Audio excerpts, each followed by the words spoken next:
CM ত্ৰিপুলে আপুনি apply কৰিছে নেকি? তেনেহ'লে আপোনালোকৰ কাৰণে আহিছে এটা ভাল খবৰ। তো ইয়াতে আপুনি চাব পাৰিছে এপ্লিকেশ্যন নেম, ইয়াতে বেনিফিচিয়াৰী এপ্লিকেশ্যন ID আৰু ইয়াতে মোবাইল নম্বৰ। তো প্ৰত্যেক ডিষ্ট্ৰিক্টতে কিন্তু এনেকুৱা ধৰণৰ লিষ্ট এটা মুকলি কৰি দিছে। এই লিষ্টখনত যিসকল মানুহৰ নাম আৰু মোবাইল নম্বৰ আছে এই সকল মানুহে আপোনালোকে 7 ফেব্ৰুৱাৰী তাৰিখে আপোনালোকে একেলগতে লাভ কৰিবলৈ গৈ আছে 1 লাখ কোটি টকা আৰু দ্বিতীয় কিস্তি আপোনালোকক কেইদিনমান পাছতে আপোনালোকে লাভ কৰিব।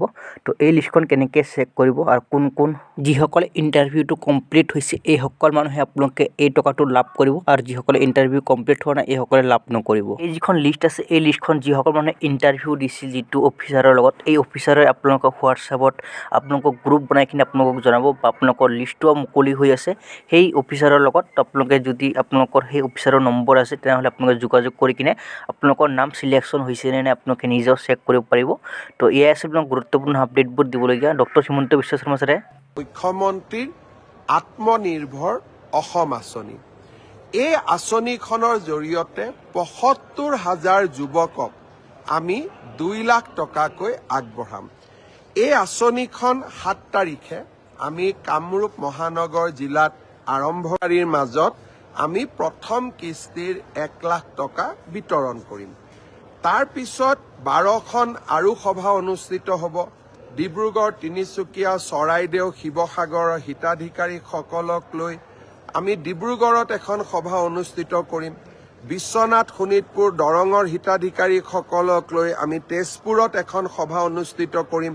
বাক্সা, তামোলপুৰ, ওদালগুৰি হিতাধিকাৰীসকলক লৈ আমি তামোলপুৰ বা ওদালগুৰিত এখন সভা অনুষ্ঠিত কৰিম। মৰিগাঁও, নগাঁও, হোজাইৰ হিতাধিকাৰীসকলক লৈ আমি এখন নগাঁৱত সভা অনুষ্ঠিত কৰিম। এই ধৰণে আমি ১২খন সভা অনুষ্ঠিত কৰি এই পুঁজিসমূহ আমি আমাৰ যুৱকসকলৰ মাজত বিতৰণ কৰি দিম। প্ৰায় ৭৫,০০০ যুৱক ইয়াৰ পৰা উপকৃত হ'ব।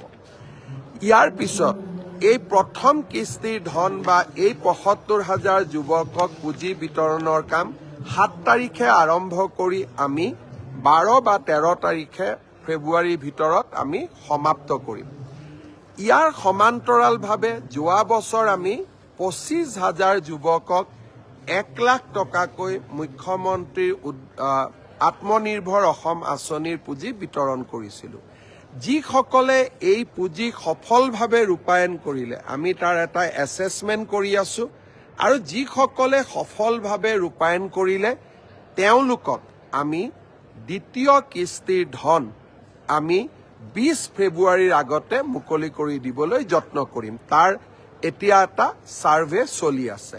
যদি আপুনি ইণ্টাৰভিউ দিছে তেনেহ'লে আপোনালোকৰ যদি এতিয়ালৈকে চিলেকশ্যন হোৱা নাই তেনেহ'লে আপোনালোকে কেইদিনমান ৱেইট কৰক। কেইদিনমান ৱেইট কৰিলেহে আপোনালোকৰ নামটো, বহুত মানুহৰ নাম কিন্তু এতিয়ালৈকে ৱেইটিং লিষ্টত আছে। তো আপোনালোকৰ যদি এপ্ৰুভ হোৱা নাই আপোনালোকৰ যিটো অফিচাৰৰ লগত ইণ্টাৰভিউ দিছিল এই অফিচাৰৰ লগত যোগাযোগ কৰি কিনে আপোনালোকে চাব পাৰিব আপোনালোকৰ নামটো এপ্ৰুভ হৈ আছে নে ৰিজেক্ট হৈ আছে। ৰিজেক্ট হ'লে আপোনালোকে নিজেও চেক কৰিব পাৰিব। CM ত্ৰিপুলে ফাৰ্ষ্ট যিটো ৱেবছাইট আহিব গুগল ক্ৰম ব্ৰাউজাৰত অ'পেন কৰিব।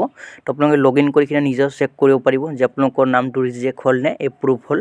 তো অলৰেডি ভিডিঅ' মই এটা আপলোড কৰা আছে, যদি আপোনালোকে বিচাৰে আপোনালোকে নিজেও কিন্তু চেক কৰিব পাৰিব। আৰু আপোনালোকৰ যিটো অফিচাৰৰ লগত ইণ্টাৰভিউ দিছিল এই অফিচাৰৰ লগত যদি আপোনালোকৰ মোবাইল নম্বৰটোত সিহঁতৰ লগত আছে সিহঁতক আপোনালোকে ফোন কৰি কিনে জনাব পাৰে। তো এয়া আছিল আপোনাক গুৰুত্বপূৰ্ণ আপডেটবোৰ দিবলগীয়া। যদি আপোনালোকৰ লিষ্টত এতিয়ালৈকেও নাম অন্তৰ্ভুক্ত হোৱা নাই আপোনালোকে কেইদিনমান ৱেইট কৰক। কেইদিনমান ৱেইট কৰিলেও কিন্তু আপোনালোকৰ নামটো অন্তৰ্ভুক্ত হ'ব পাৰে। তো এয়া আছিল আপোনাক গুৰুত্বপূৰ্ণ আপডেটবোৰ দিবলগীয়া। যদি আপোনালোকৰ ভিডিঅ'টো চাই কিনে ভাল লাগে চেনেলটো ছাবস্ক্ৰাইব কৰি ৰাখিব এনেকুৱা নতুন ভিডিঅ'বোৰ পাই থাকিবলৈ।